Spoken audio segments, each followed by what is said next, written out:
Mas, akhir-akhir ini Mas kelihatan beda, sebenarnya ada apa? Nggak ada apa-apa, banyak pikiran soal kerjaan aja. Kalau ada apa-apa cerita, Mas. Siapa mereka? Mas selingkuh ya? Kenapa diam? Kamu bilang lembur ternyata selingkuh. Maaf. Aku merasa dibohongi, Bu. Dalam pernikahan yang paling penting memang kejujuran, tapi kamu juga harus lihat semuanya dengan kepala dingin. Sita mulai menyadari perubahan sikap Bagas dalam beberapa minggu terakhir. Perubahan itu tidak terjadi secara tiba-tiba, melainkan perlahan, seperti awan gelap yang diam-diam menutupi langit cerah. Dulu, setiap pulang kerja Bagas selalu menyempatkan diri bercanda, menanyakan kabar Sita, atau sekadar duduk di ruang tamu sambil bercerita tentang kejadian lucu di kantor. Tawanya mudah keluar, dan rumah kecil mereka terasa hangat oleh kehadirannya. Namun sekarang, suasana itu seakan memudar. Bagas sering pulang dengan wajah lelah dan lebih banyak diam. Ia langsung masuk kamar, kadang bahkan tanpa mengganti baju kerja, hanya berbaring sambil menatap langit-langit dengan pandangan kosong. Ketika Sita bertanya, jawabannya selalu singkat. Capek, begitu katanya. Awalnya Sita mencoba memahami. Ia berpikir mungkin pekerjaan Bagas sedang banyak. Ia tidak ingin menjadi istri yang cerewet dan menambah beban suaminya. Sita berusaha tetap bersikap seperti biasa, menyediakan makan malam, menyiapkan air hangat, dan menemani Bagas menonton televisi meski suaminya sering terlihat tidak benar-benar memperhatikan. Namun, hari demi hari, kegelisahan mulai tumbuh di hati Sita. Ia mulai menyadari hal-hal kecil yang terasa janggal. Bagas kini lebih sering memegang ponselnya, bahkan saat makan.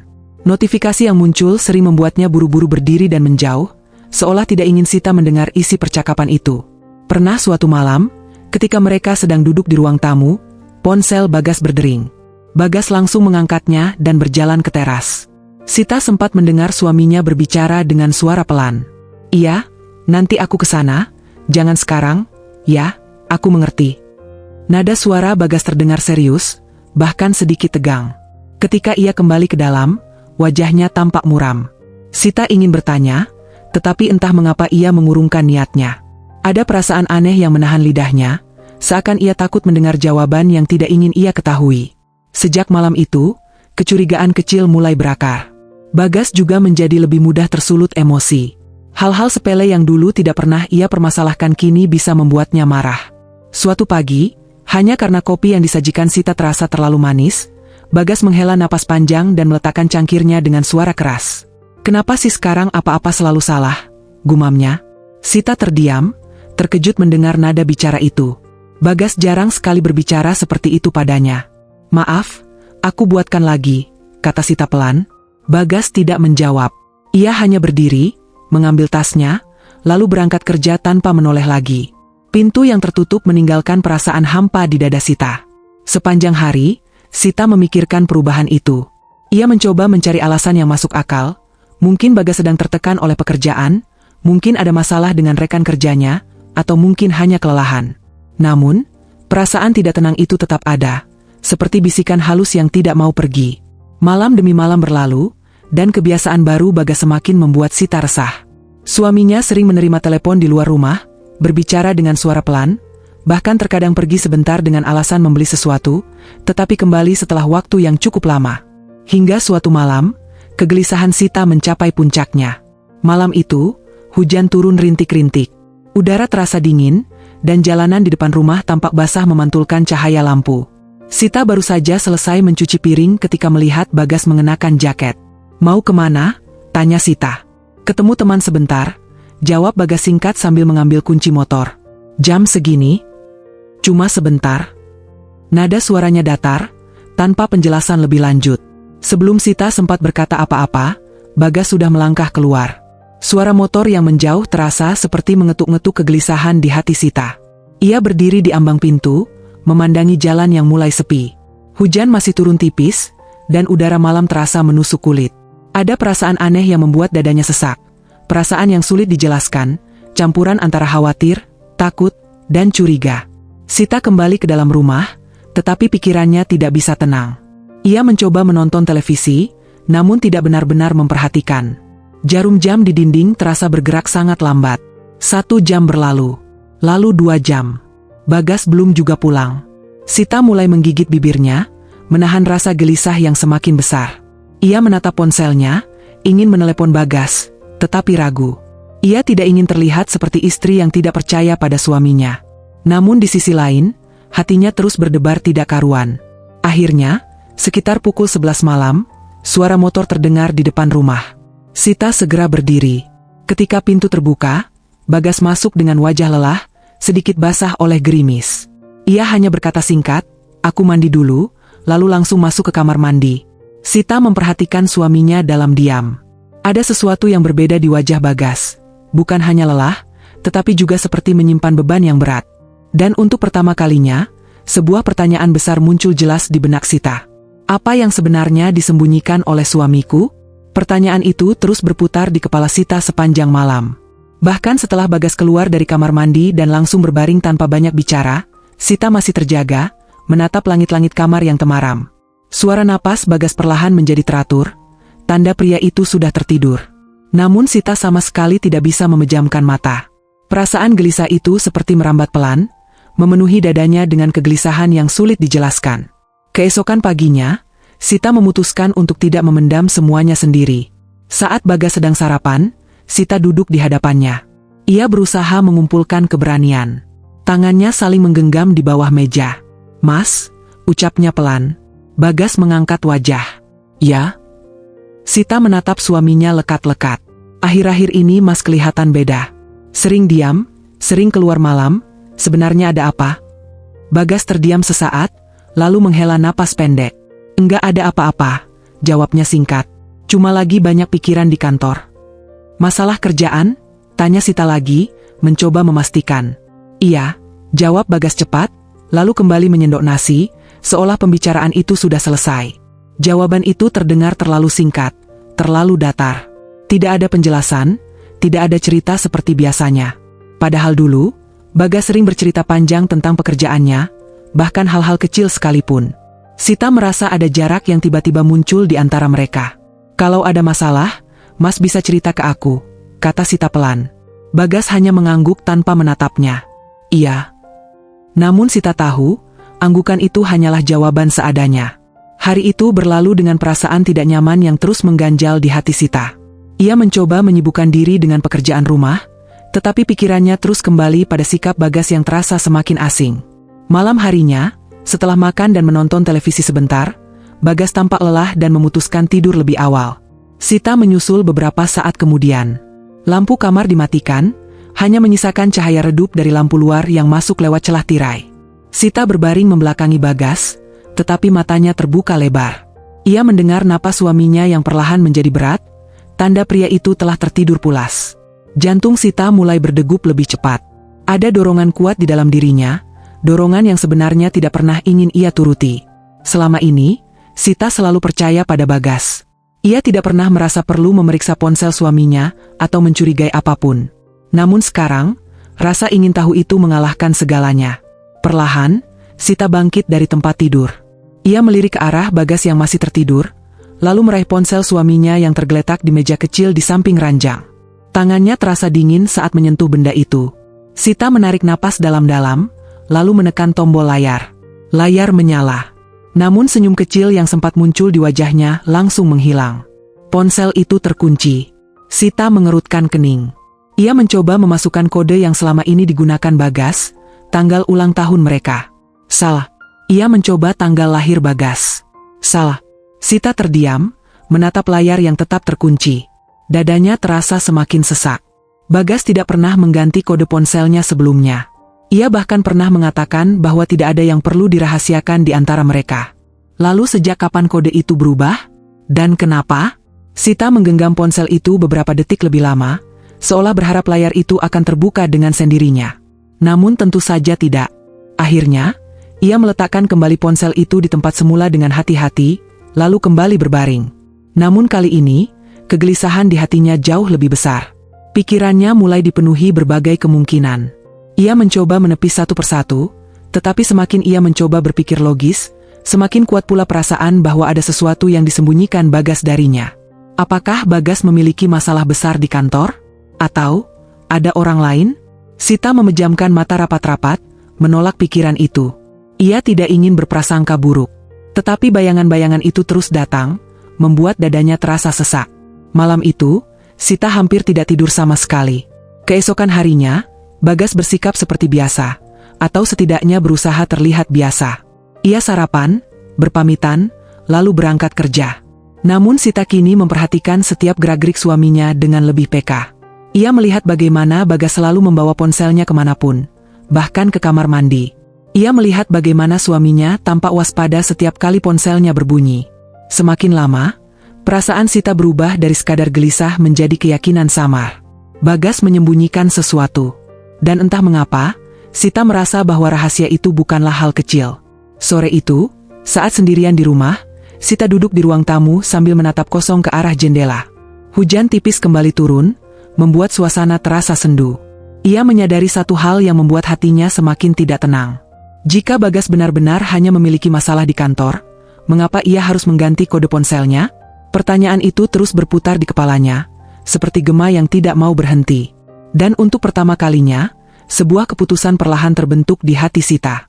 Ia tidak bisa terus hidup dalam ketidakpastian seperti ini. Ia harus mencari tahu sendiri kebenarannya. Keputusan itu terus terngiang di benak Sita selama beberapa hari berikutnya. Ia mulai memperhatikan kebiasaan Bagas dengan lebih saksama, jam berangkat, jam pulang, bahkan rute yang biasa dilalui suaminya menuju kantor. Semakin lama, satu hal semakin jelas. Bagas hampir selalu pulang lebih malam dari biasanya. Alasannya selalu sama, lembur, rapat, atau pekerjaan yang menumpuk. Namun entah mengapa, Sita merasa ada sesuatu yang tidak beres.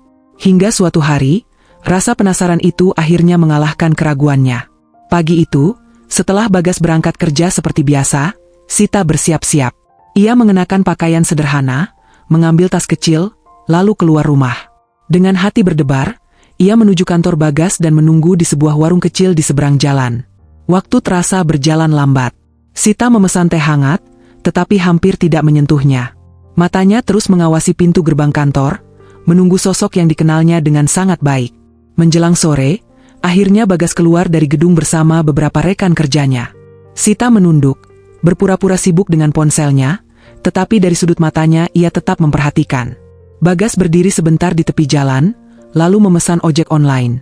Sita segera memanggil ojek juga, menjaga jarak agar tidak terlihat mencurigakan. Sepanjang perjalanan, jantungnya berdebar tak karuan. Ia sendiri tidak tahu apa yang sebenarnya ia harapkan untuk ditemukan, atau mungkin justru tidak ingin menemukan apapun. Motor yang ditumpangi Bagas akhirnya berhenti di sebuah taman kota yang cukup luas. Tempat itu tidak terlalu ramai sore itu, hanya beberapa anak kecil bermain dan beberapa orang duduk di bangku taman. Sita turun agak jauh dari pintu masuk, lalu berjalan pelan, berusaha tidak menarik perhatian.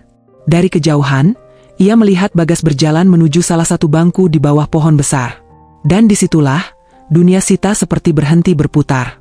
Di bangku itu sudah duduk seorang wanita. Usianya mungkin tidak jauh berbeda dengan Sita. Wajahnya terlihat lelah, tetapi ada kelembutan di matanya. Di samping wanita itu berdiri seorang anak laki-laki kecil, mungkin berusia sekitar 5 tahun. Anak itu memandang ke arah Bagas dengan mata berbinar. "Papa." Suara kecil itu terdengar jelas, menembus keramaian taman. Sita merasa napasnya tercekat. Ia berdiri mematung di balik batang pohon, jantungnya berdetak begitu keras hingga terasa menyakitkan. Matanya tak lepas dari pemandangan di depan. Bagas tersenyum. Senyum yang sudah lama tidak dilihat Sita. Bagas berjongkok, membuka tangannya, dan anak kecil itu langsung berlari memeluknya. Dengan lembut, Bagas mengusap kepala anak itu, lalu mengangkatnya ke dalam pelukan. Ekspresi di wajah Bagas begitu hangat, begitu penuh kasih sayang, ekspresi yang dulu sering Sita lihat ketika suaminya menatapnya. Dunia di sekitar Sita terasa sunyi. Ia hanya bisa menatap, seolah tubuhnya kehilangan kekuatan untuk bergerak. Wanita itu kemudian berdiri dan berbicara sesuatu pada Bagas. Mereka tampak berbincang dengan tenang, seperti orang-orang yang sudah saling mengenal lama. Sesekali, anak kecil itu tertawa, dan Bagas ikut tertawa pelan. Pemandangan itu terasa seperti pisau yang perlahan menusuk hati Sita. Tangannya gemetar saat merogoh ponsel dari dalam tas. Dengan napas tertahan, ia mengarahkan kamera dan mengambil beberapa foto dari kejauhan. Klik, klik.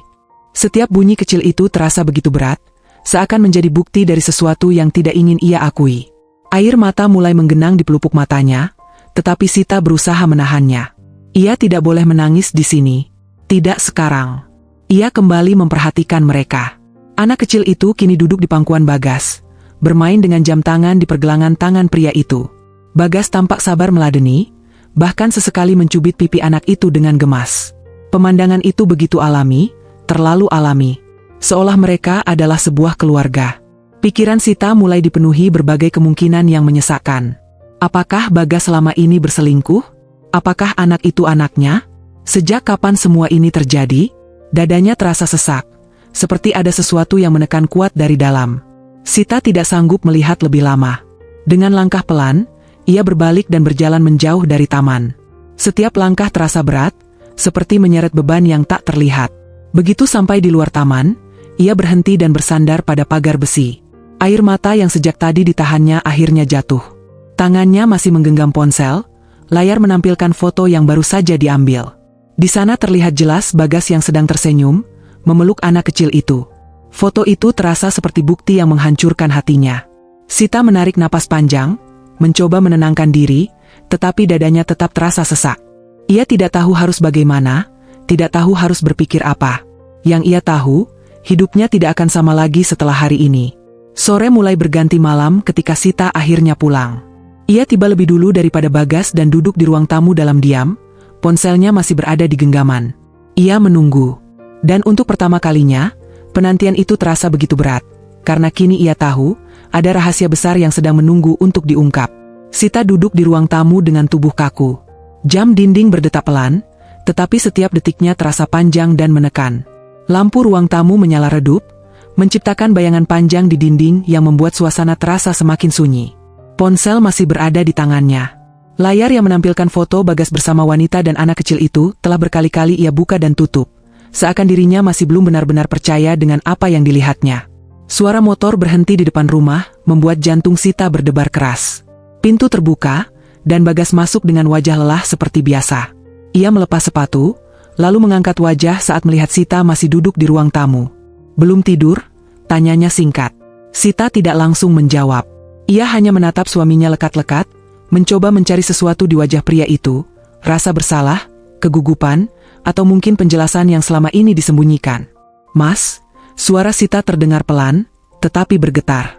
"Aku mau tanya sesuatu." Bagas terlihat sedikit terkejut, tetapi kemudian mengangguk. "Apa?" Sita menelan ludah. Tangannya terasa dingin saat ia membuka galeri ponselnya, lalu memperlihatkan foto yang diambilnya di taman sore tadi. "Aku mengikuti Mas hari ini." Kalimat itu membuat Bagas terdiam. Ia menatap layar ponsel itu lama sekali. Wajahnya perlahan berubah, seolah semua yang selama ini ia sembunyikan tiba-tiba terbuka begitu saja. Sita menahan napas. "Siapa mereka, Mas?" Bagas tidak menjawab. Keheningan itu terasa begitu berat, seperti ruang yang tiba-tiba kehilangan udara. "Mas," suara Sita mulai meninggi, "aku tanya, siapa mereka?" Bagas masih diam. Ia menunduk, kedua tangannya mengepal lemah di sisi tubuhnya. Jawaban yang tak kunjung datang justru membuat hati Sita semakin panas. Air mata mulai menggenang, tetapi kemarahan lebih kuat daripada kesedihan. "Mas selingkuh, ya?" Suara Sita pecah. "Perempuan itu siapa?" "Anak itu anak Mas, ya?" Bagas memejamkan mata, tetapi tetap tidak menjawab. Sikap itu seperti bensin yang disiram ke api yang sudah menyala. "Mas pikir aku bodoh?" Sita berdiri, suaranya bergetar oleh emosi. "Mas pikir aku nggak akan tahu?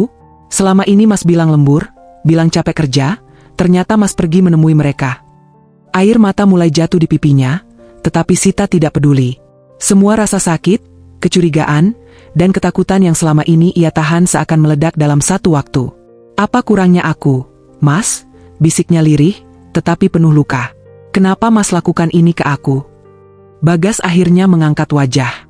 Matanya tampak merah, seolah ia juga menahan sesuatu yang berat. Ia membuka mulut, seakan ingin mengatakan sesuatu, tetapi tidak ada kata yang keluar. Keheningan itu justru terasa lebih menyakitkan daripada pengakuan apapun. Sita tertawa kecil, pahit. "Mas bahkan nggak bisa menjelaskan, ya?"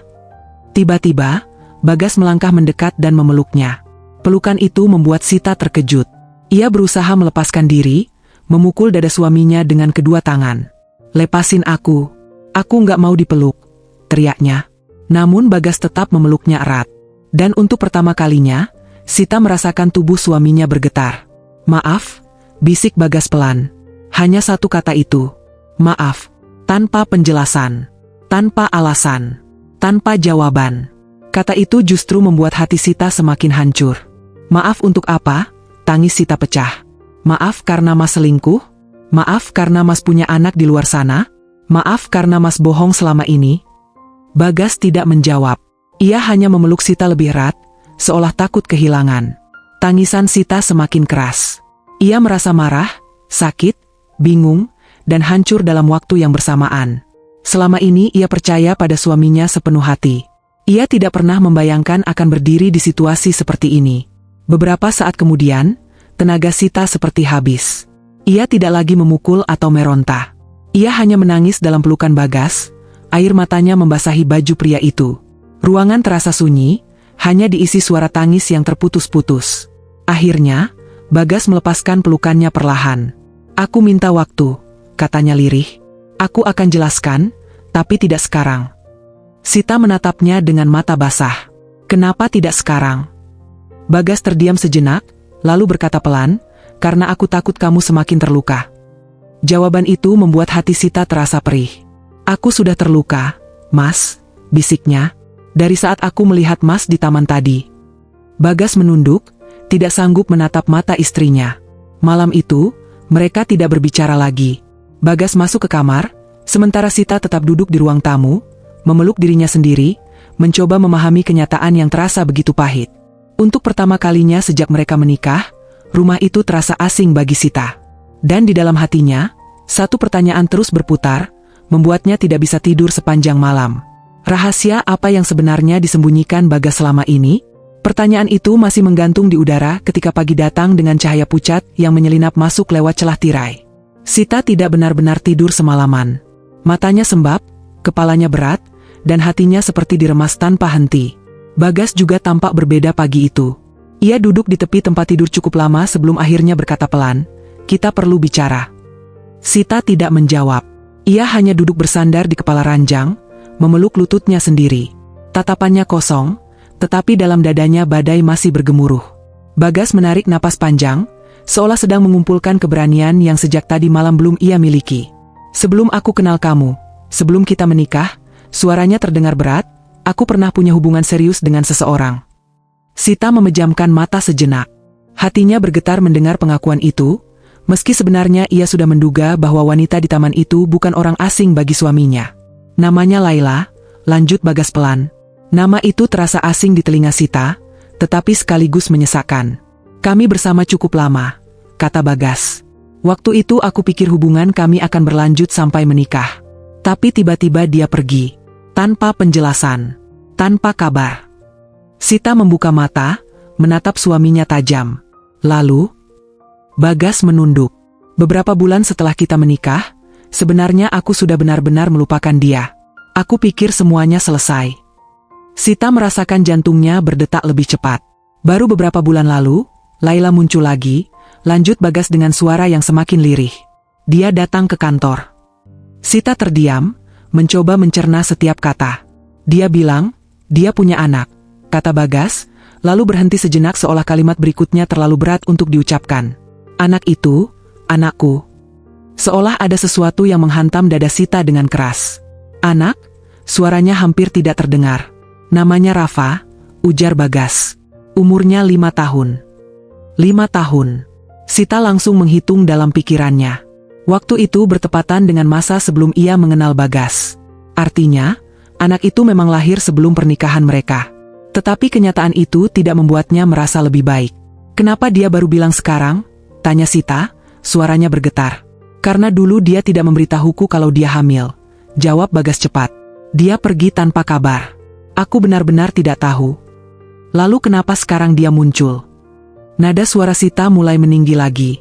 Bagas menelan ludah. "Karena dia mau menyerahkan Rafa padaku." Sita membeku. Calon suaminya tidak mau menerima Rafa, lanjut Bagas. "Dia bilang, kalau mau menikah, Rafa harus tinggal dengan ayahnya." Ruangan itu terasa semakin sempit. "Jadi selama ini," suara Sita serak, "Mas diam karena Mas menemui mereka?" Bagas mengangguk pelan. "Aku bingung, Sita. Aku benar-benar bingung. Aku nggak tahu harus bagaimana. Aku merasa bertanggung jawab pada Rafa.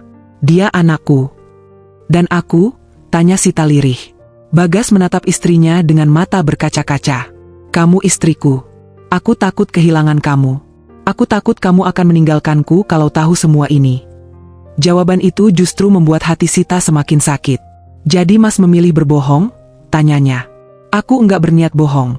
Bagas cepat membela diri, tetapi suaranya melemah. Aku cuma belum siap bilang. Aku sendiri belum tahu keputusan apa yang akan aku ambil. Air mata kembali jatuh di pipi Sita. Mas punya anak, bisiknya, dan Mas menyembunyikan itu dariku selama berbulan-bulan. Bagas mendekat, tetapi kali ini Sita menjauh. Setiap Mas bilang lembur, Mas sebenarnya menemui mereka? Tanya Sita. Bagas terdiam beberapa detik sebelum akhirnya mengangguk. Jawaban itu seperti pisau yang menorehkan luka baru. Sita merasa dunianya runtuh. Semua kenangan indah bersama Bagas terasa seperti bayangan yang rapuh. Ia tidak pernah membayangkan bahwa di balik pernikahan mereka yang tampak tenang, ada rahasia sebesar ini. Mas sadar enggak? Suara Sita kini terdengar lelah, bukan lagi marah. Ini bukan hal kecil. Ini anak. Anak, Mas. Aku tahu, bisik Bagas. Aku tahu aku salah karena nggak jujur. Sita tertawa kecil, pahit. Salah? Mas bilang ini cuma salah. Bagas terdiam. Mas tahu apa yang paling menyakitkan? Lanjut Sita. Bukan karena Mas punya masa lalu. Semua orang punya masa lalu. Tapi karena Mas memilih menyembunyikannya dariku. Aku ini istri Mas. Kata-kata itu menggantung di udara. Bagas menunduk dalam-dalam. Aku cuma takut. Takut kehilangan aku? Tanya Sita. Bagas mengangguk. Mas tetap bisa kehilangan aku sekarang. Balas Sita pelan. Kalimat itu membuat Bagas mengangkat wajah dengan panik. Sita, tolong, jangan bilang begitu. Namun Sita sudah berdiri. Dadanya terasa sesak, kepalanya pening. Ia berjalan menuju jendela, menatap langit pagi yang terlihat begitu biasa. Seolah dunia tidak peduli bahwa hidupnya baru saja berubah. Di dalam dirinya, badai masih mengamuk. Bagaimana mungkin suaminya menyimpan rahasia sebesar itu? Bagaimana mungkin ia tidak menyadari apapun selama ini? Sita memeluk dirinya sendiri, mencoba menahan rasa sakit yang terasa begitu nyata. Di belakangnya, Bagas hanya bisa berdiri dalam diam, menyadari bahwa pengakuan yang akhirnya ia berikan mungkin justru menjadi awal dari sesuatu yang lebih besar, sesuatu yang bisa menghancurkan pernikahan mereka. Dan di hati Sita, satu hal terasa jelas. Kepercayaan yang dulu ia bangun dengan sepenuh hati, kini telah retak. Retakan itu terasa nyata, seperti kaca bening yang tiba-tiba pecah dan tak mungkin kembali utuh seperti semula. Sita berdiri lama di depan jendela pagi itu, memandangi jalanan yang mulai ramai. Di belakangnya, Bagas masih terdiam, seolah tak lagi punya kata untuk mempertahankan apa yang telah hancur. Aku mau pergi, ucap Sita akhirnya, suaranya datar namun tegas. Bagas menoleh cepat. Pergi kemana? Ke rumah ibu. Bagas membuka mulut, seolah ingin mencegah. Namun ia tahu, mungkin inilah yang terbaik untuk saat ini. Kalau itu bikin kamu lebih tenang, pergilah, katanya pelan. Aku akan menunggu. Sita tidak menjawab. Ia masuk ke kamar, mengambil beberapa pakaian secukupnya dan memasukkannya ke dalam tas. Setiap gerakan terasa berat. Rumah yang selama ini menjadi tempat paling nyaman, kini terasa asing. Saat ia melangkah keluar membawa tas, Bagas berdiri di ambang pintu kamar. Wajahnya penuh penyesalan, tetapi Sita tak lagi sanggup menatapnya lama-lama. Aku cuma butuh waktu, ucap Sita tanpa menoleh. Aku mengerti, jawab Bagas lirih. Perjalanan menuju rumah ibunya terasa sunyi. Di dalam taksi online yang ditumpanginya, Sita hanya memandangi ponsel di tangannya. Ada beberapa pesan masuk dari Bagas sejak pagi. Maafkan aku. Kita bisa bicarakan lagi. Aku nggak mau kehilangan kamu. Namun Sita tidak membalas satupun. Sesampainya di rumah ibunya, pintu dibuka oleh perempuan parubaya yang wajahnya langsung berubah cemas melihat kondisi putrinya. Sita? Ada apa, nak? Tanya ibunya khawatir. Begitu mendengar suara lembut itu, pertahanan Sita runtuh.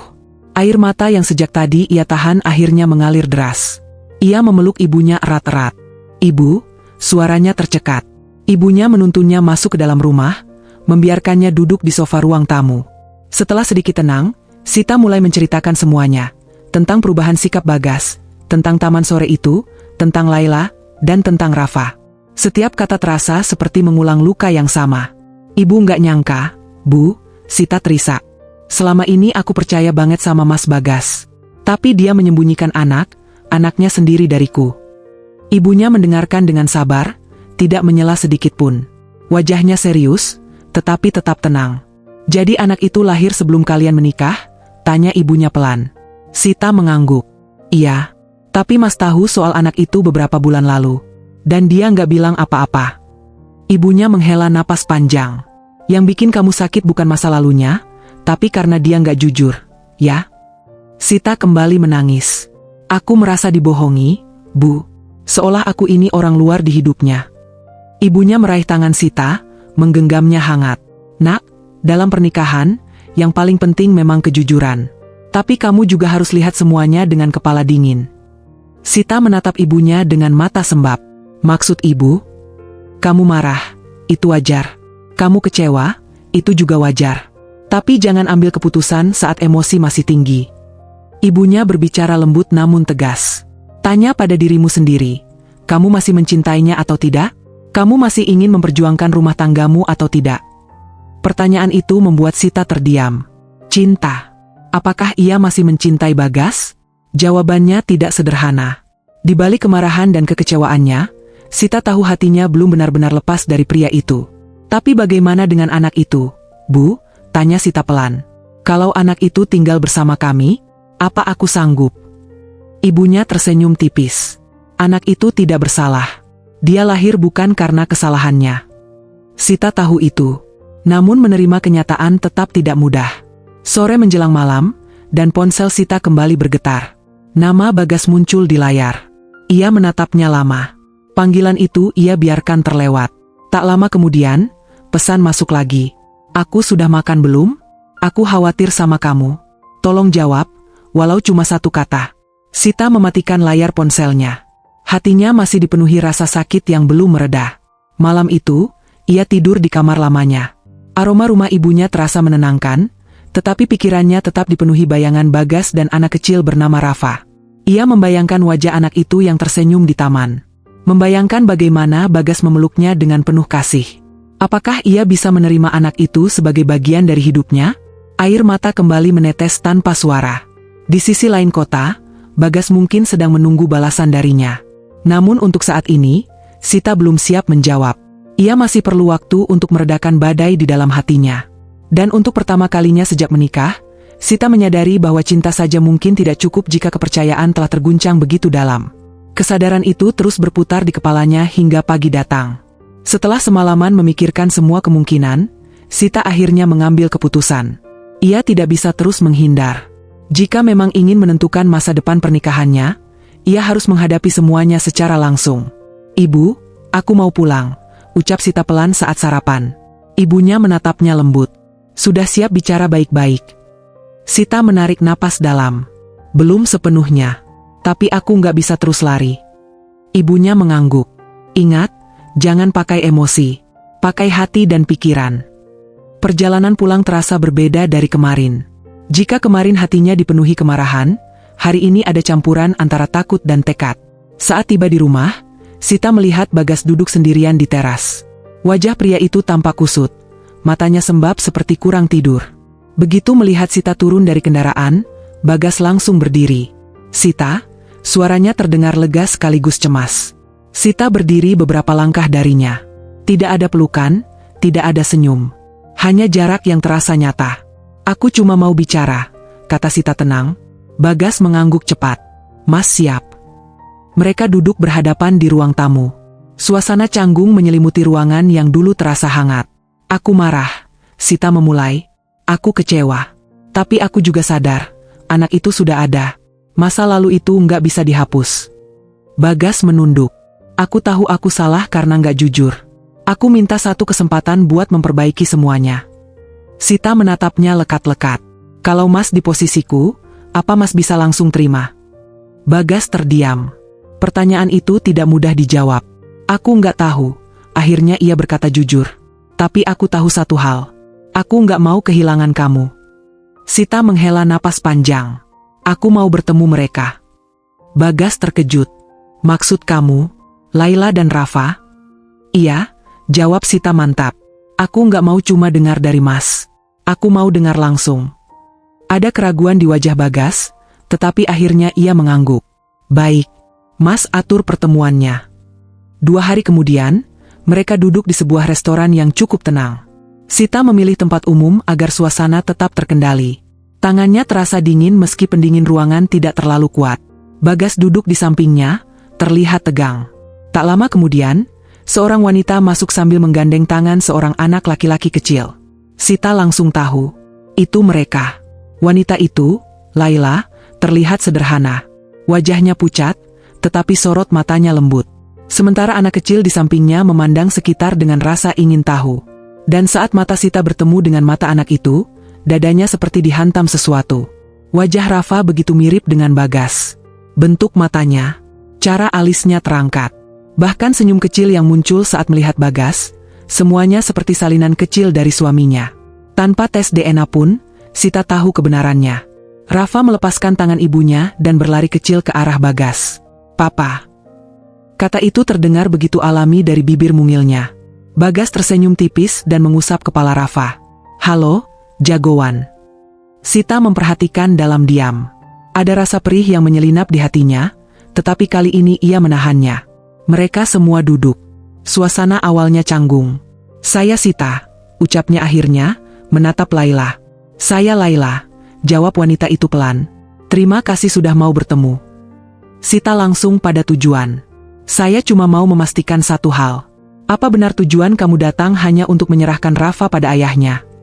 Laila menunduk sejenak sebelum menjawab. "Iya, calon suami saya nggak mau menerima Rafa. Dia bilang kalau saya tetap membawa Rafa, pernikahan kami batal." Nada suaranya terdengar getir. "Kenapa dulu kamu nggak bilang kalau kamu hamil?" tanya Sita. Laila menghela napas panjang. "Waktu itu hubungan saya dan Mas Bagas memang sedang tidak baik. Saya merasa kami tidak akan bersama. Saya memilih pergi dan membesarkan Rafa sendiri." Sita memandangnya lekat-lekat, mencoba mencari kebohongan di wajahnya. Namun yang ia lihat hanya kelelahan dan penyesalan. "Saya tidak pernah bermaksud merebut Mas Bagas," lanjut Laila cepat. "Saya cuma ingin Rafa punya masa depan yang lebih baik. Dia berhak mengenal ayahnya." Rafa yang sejak tadi diam kini memandang Sita polos. "Tante siapa?" Pertanyaan sederhana itu membuat hati Sita mencelos. Ia tersenyum tipis, meski hatinya bergetar. "Temannya Papa." Anak itu mengangguk polos, lalu kembali bermain dengan sedotan minumannya. Percakapan berlanjut cukup lama.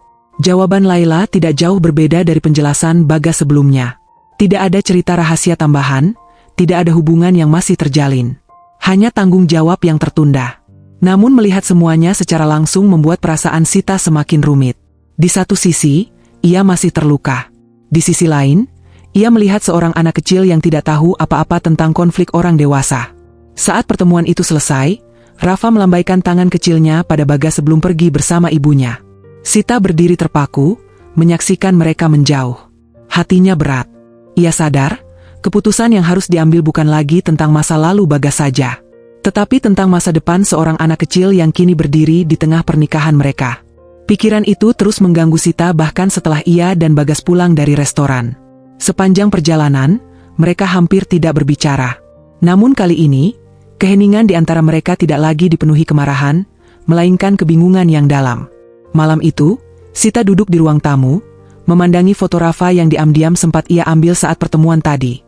Wajah anak itu terlintas terus di benaknya. Tatapannya yang polos, suaranya yang ceria, dan caranya memanggil Bagas dengan sebutan, "Papa," yang begitu alami. Hatinya masih terasa sesak. Luka itu belum hilang. Namun perlahan, ada sesuatu yang berubah dalam dirinya. Ia mulai menyadari satu hal, Rafa tidak bersalah. Beberapa hari kemudian, Bagas berpamitan untuk menemui Rafa seperti biasa. Sita yang sedang menyapu ruang tamu tiba-tiba menghentikan gerakannya. "Aku ikut," katanya singkat. Bagas menoleh, terkejut sekaligus lega. "Kamu yakin?" Sita mengangguk pelan. "Aku harus mulai menghadapi ini." Pertemuan itu berlangsung di taman yang sama seperti sebelumnya. Rafa tampak senang melihat Bagas, dan kali ini ia juga memperhatikan Sita dengan rasa ingin tahu yang lebih besar. "Ini Tante Sita," kata Bagas lembut. Rafa tersenyum malu-malu. "Halo, Tante." Sita tersenyum kecil. Ada rasa canggung, tetapi ia berusaha bersikap hangat. Mereka duduk bersama di bangku taman. Rafa bercerita tentang sekolahnya, tentang teman-temannya, dan tentang mainan kesukaannya. Sita mendengarkan. Awalnya hanya sekadar sopan, tetapi lama-lama ia benar-benar memperhatikan. Anak itu berbicara dengan penuh semangat, matanya berbinar-binar, dan tawanya begitu tulus. Tanpa sadar, Sita ikut tersenyum. Namun ketika menyadari hal itu, hatinya kembali terasa perih. Ia masih belum sepenuhnya siap, tetapi ia tahu ia harus mencoba. Hari-hari berikutnya, Sita mulai sering ikut saat Bagas menemui Rafa. Ia mulai mengajak anak itu mengobrol, membawakan makanan kecil, bahkan sekali waktu membantu Rafa mengerjakan tugas menggambar. Setiap kali melihat Rafa tertawa, perasaan Sita terasa campur aduk. Ada hangat yang samar, tetapi juga ada luka yang belum sembuh. Suatu sore, ketika mereka duduk bertiga di taman, Rafa bertanya polos, "Papa, kenapa Papa nggak tinggal sama Rafa?" Pertanyaan itu membuat Bagas terdiam. Sita bisa melihat kesedihan di wajah suaminya. Bagas menarik Rafa ke dalam pelukan. "Papa sedang berusaha, Nak." Rafa mengangguk, meski mungkin belum benar-benar mengerti. Hari itu, setelah Rafa pulang bersama Laila, Bagas duduk lama di bangku taman. Wajahnya tampak lelah dan penuh penyesalan. "Aku merasa bersalah," katanya pelan. "Pada kamu, pada Rafa, bahkan pada Laila." Sita tidak langsung menjawab. "Aku gagal jadi orang yang jujur," lanjut Bagas. "Dan aku juga terlambat menjadi ayah." Sita menatapnya. Untuk pertama kalinya, ia melihat kesedihan Bagas bukan sebagai alasan untuk marah, tetapi sebagai kenyataan yang harus mereka hadapi bersama. Beberapa hari kemudian, Bagas mengajak Sita berbicara serius di rumah. "Aku ingin Rafa tinggal bersama kita," katanya hati-hati. Sita terdiam lama. Keputusan itu terasa besar. Sangat besar. "Kamu nggak harus jawab sekarang," kata Bagas cepat. "Aku cuma ingin kamu tahu, aku ingin bertanggung jawab sepenuhnya." Malam itu, Sita memikirkan semuanya. Ia membayangkan rumah mereka yang akan berubah. Membayangkan suara langkah kaki kecil di lorong, mainan berserakan, dan tawa anak-anak yang mungkin akan mengisi ruang yang selama ini sunyi. Ia juga membayangkan luka di hatinya. Apakah luka itu akan semakin terasa, atau justru perlahan sembuh? Keesokan harinya, Sita berkata pelan, "Kalau Rafa tinggal bersama kita, Mas harus benar-benar ikut bertanggung jawab. Aku nggak mau menanggung semuanya sendirian." Bagas mengangguk cepat, matanya berkaca-kaca. "Aku janji." Beberapa hari kemudian, mereka bertemu Laila untuk membicarakan keputusan itu. Percakapan berlangsung serius, tetapi penuh keharuan. Yang paling mengejutkan Sita adalah ketika Bagas berjongkok di depan Rafa. "Rafa," katanya lembut, "Papa minta maaf karena selama ini belum ada di dekat Rafa. Papa terlambat, tapi Papa ingin memperbaikinya. Rafa mau tinggal bersama Papa." Anak kecil itu menatap Bagas, lalu melirik ibunya. Laila mengangguk pelan, meski matanya sudah berkaca-kaca. Rafa kembali menatap Bagas. "Kalau Mama boleh sering datang, Rafa mau." Bagas memeluk anak itu erat. Sita yang melihat pemandangan itu merasakan sesuatu menghangat di dadanya, perasaan yang tidak sepenuhnya ia pahami, tetapi terasa tulus. Ia sadar, jalan yang ia pilih tidak akan mudah. Namun untuk pertama kalinya sejak semuanya terungkap, Sita merasa mungkin, hanya mungkin, mereka masih bisa membangun kembali keluarga, meski dengan bentuk yang berbeda dari yang pernah ia bayangkan. Hari itu akhirnya tiba. Hari ketika Rafa akan tinggal bersama Sita dan Bagas. Pagi itu terasa berbeda.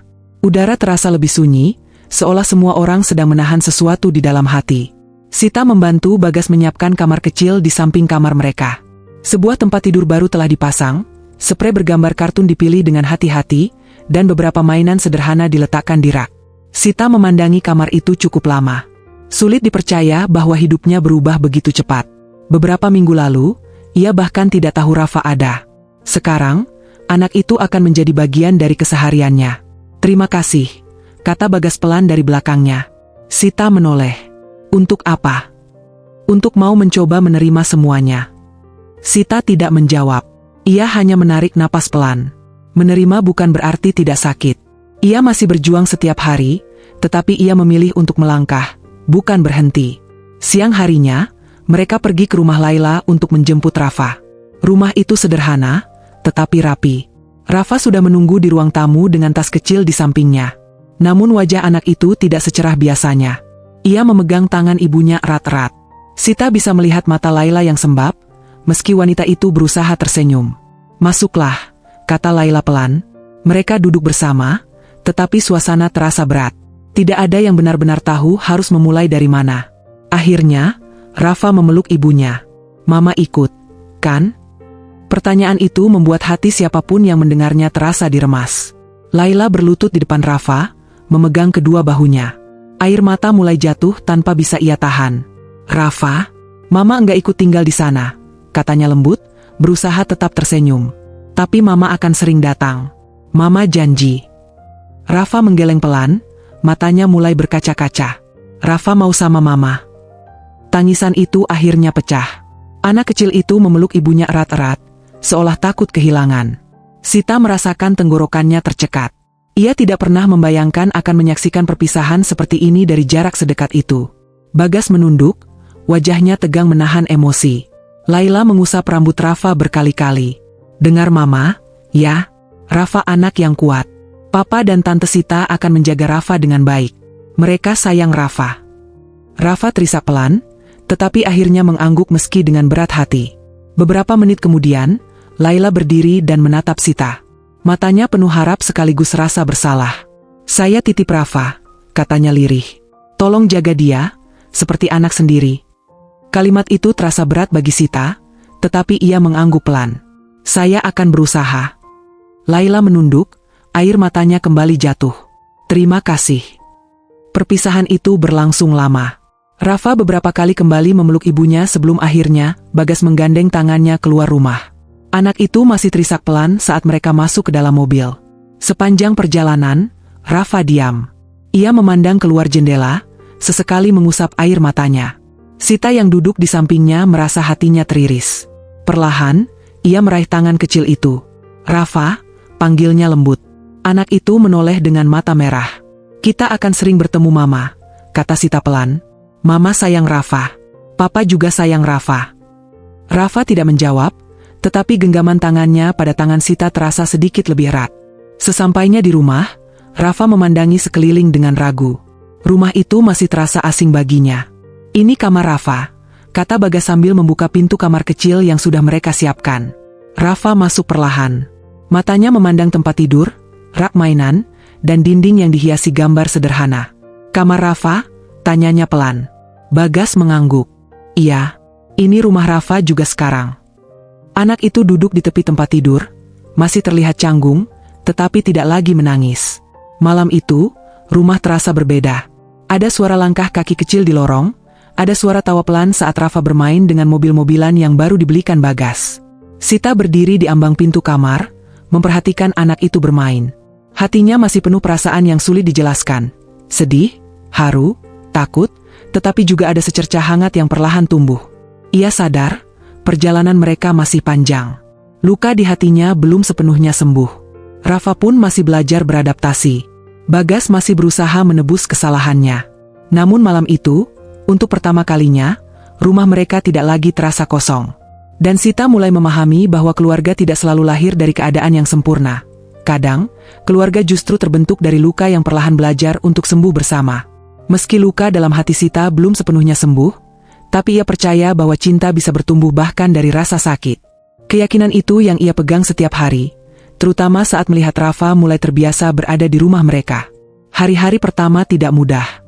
Rafa masih sering terbangun malam hari, memanggil nama Laila dengan suara pelan. Setiap kali itu terjadi, hati Sita terasa teriris, bukan karena cemburu, melainkan karena melihat kesedihan anak kecil yang kehilangan kehangatan ibunya. Suatu malam, ketika Rafa menangis di kamarnya, Sita memberanikan diri duduk di sampingnya. Ia mengusap rambut bocah itu dengan hati-hati. Rafa kangen Mama? Tanyanya lembut. Rafa mengangguk sambil menyeka air mata. Mama bilang Rafa harus jadi anak baik di sini. Sita menelan ludah. Ia merasa ada beban besar di pundaknya, tapi juga muncul rasa hangat yang tak bisa dijelaskan. Ia memeluk Rafa perlahan. Kamu boleh kangen Mama. Itu tidak salah, bisiknya. Tapi di sini, ada ibu dan ayah yang juga sayang Rafa. Rafa tidak menjawab, tetapi ia tidak menolak pelukan itu.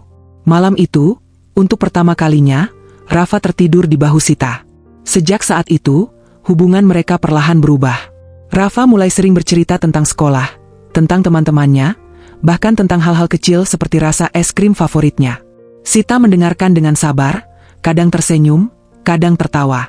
Bagas memperhatikan semua itu dengan hati penuh syukur. Ia tahu, apa yang dilakukan Sita bukan hal mudah. Ia berusaha menepati janjinya, lebih sering pulang cepat, membantu Rafa mengerjakan PR, bahkan belajar memasak sarapan agar Sita tidak kelelahan. Suatu sore, saat mereka bertiga makan bersama, Rafa tiba-tiba berkata, "Ibu, besok Rafa boleh ikut ibu ke pasar." Sita tertegun. Kata itu, "Ibu," keluar begitu saja, tanpa ragu. Bagas ikut terdiam, menatap Sita dengan mata berkaca-kaca. Sita sendiri merasa dadanya menghangat. Ia tersenyum, mengangguk pelan. "Tentu saja boleh," jawabnya. Malam itu, setelah Rafa tidur, Sita duduk di teras bersama Bagas.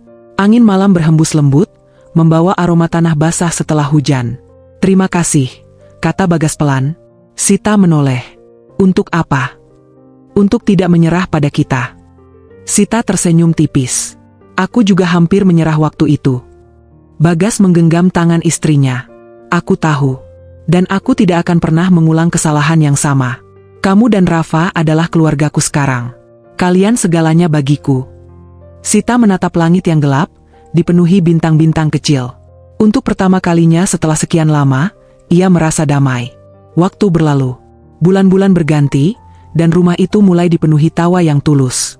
Rafa tumbuh menjadi anak yang ceria. Ia sering membantu Sita menyiram tanaman, dan setiap sore menunggu Bagas pulang di depan pagar. Laila beberapa kali datang berkunjung. Setiap pertemuan selalu mengharukan, tetapi tidak lagi menyakitkan seperti dulu. Sita dan Laila bahkan bisa berbincang dengan tenang, sama-sama memahami bahwa mereka memiliki peran berbeda dalam hidup Rafa. Suatu hari, saat Rafa ulang tahun, mereka merayakannya sederhana di rumah. Rafa meniup lilin dengan wajah berseri, lalu memeluk Bagas dan Sita bersamaan. "Ayah, Ibu, Rafa sayang kalian," katanya polos. Sita tidak mampu menahan air matanya. Ia memeluk Rafa erat, merasakan ikatan yang kini benar-benar nyata di hatinya. Malam setelah tamu-tamu pulang, rumah kembali sunyi. Rafa tertidur lelap dengan hadiah-hadiah di sampingnya. Sita berdiri di ambang pintu kamar Rafa, memandang anak itu dengan perasaan yang tak pernah ia bayangkan sebelumnya. Bagas mendekat dan merangkul bahunya. "Apa yang kamu pikirkan?" tanyanya. Sita tersenyum. "Aku pikir, Tuhan punya cara yang aneh untuk memberi kita keluarga." Bagas mengangguk pelan. "Dan aku bersyukur, cara itu mempertemukanku dengan kamu." Sita bersandar di bahu suaminya. Semua luka, semua kemarahan, semua ketakutan yang pernah ia rasakan kini terasa jauh. Tidak sepenuhnya hilang, tapi tidak lagi menyakitkan. Ia sadar, cinta bukan tentang masa lalu yang sempurna. Cinta adalah tentang memilih bertahan, memaafkan, dan terus berjalan bersama, meski jalannya tidak selalu mudah. Di dalam kamar, Rafa bergerak sedikit dalam tidurnya, lalu tersenyum kecil, seolah sedang memimpikan sesuatu yang indah. Sita mematikan lampu kamar itu perlahan, lalu menggenggam tangan Bagas saat mereka berjalan kembali ke kamar mereka. Malam terasa hangat, dan untuk pertama kalinya sejak semuanya terjadi, Sita merasa hatinya benar-benar pulang.